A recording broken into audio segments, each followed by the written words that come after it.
Well, to discuss the benefits of the government's announcement and the repercussions of COVID-19 as a whole on the tourism industry, we are joined by Michael Dodds, head of the Normandie Tourisme Board. Mr. Dodds, thank you very much for joining us live here at France 24. I'd like to start with what Édouard Philippe did say. That's 18 billion euros of aid to the tourism industry. French people allowed to go on holiday. Surely for a region such as Normandy, which is one of the most visited in France and indeed Europe, the announcement came as good news.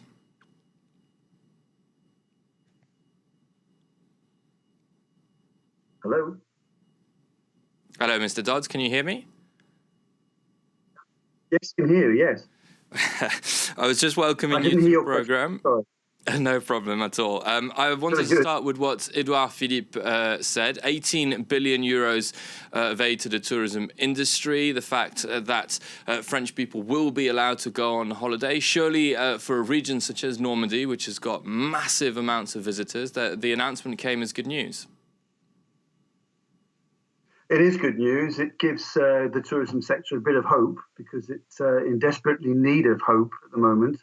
As you can imagine, it's not a comfortable situation at all with tourism activity at forbidden, 0 levels at the moment. We've seen since the beginning of the week some sites begin to open, but clearly everyone here has been thinking, can we save the season with a full July and August? If that's the case, we could perhaps limit the damage. If we weren't able to have a full July and a full August and September, then the damage is going to be very, very serious, and we fear that many, many businesses will go under. In Normandy, 80% of all tourism businesses at the moment feel that their activity is in imminent danger, and indeed in the long term, we feel there's no quick fix solution to this. We know it's going to be hard for the next 2 years. But the announcement to, both treating tourism as a specific sector and extending financial aid until at least the end of September, if not the end of the year, is encouraging. But also, Édouard Philippe gave a message to the French people, which is saying that, yes, they can start thinking about holidays in July and August. That's clearly the target that everyone has now. And there was, with the commitment from the point of view of hoteliers and accommodation, to actually reimburse people if the reservations they make have to be altered because of the virus. That's given a bit of a boost to everyone, and I imagine that reservation levels might start now. People might start taking a punt on booking their holiday in July and August somewhere in France. But we're going to need that. There's going to be a real need for all the locals to take their holidays close to home this year, because there are a lot of tourism businesses otherwise that might well go out of business.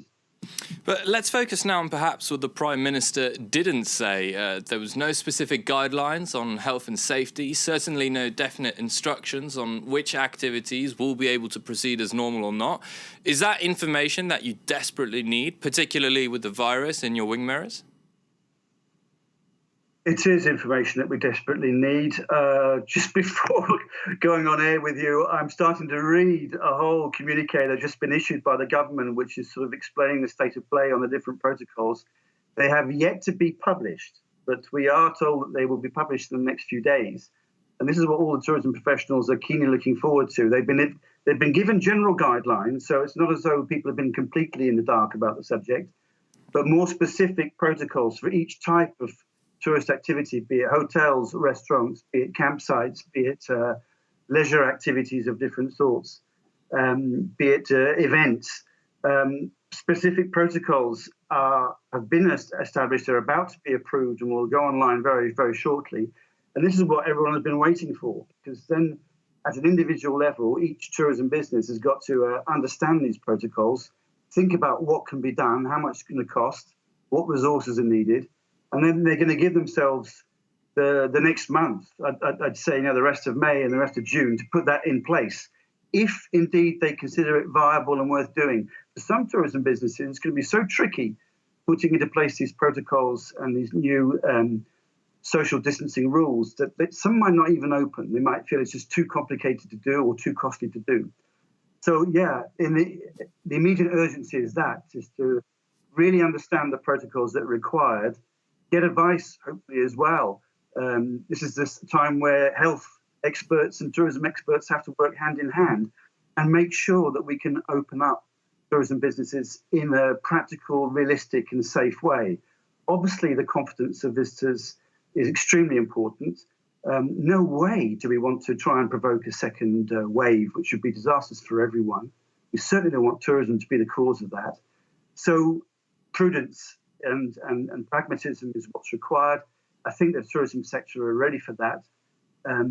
But there's now a glimmer of hope that we can get things going properly to have a full July and August. And I think that's an encouragement for everyone. Michael Dodds, the head of the Normandie Tourism Board, thank you very much for your analysis and for coming on the programme. Thank you. Well, angry reaction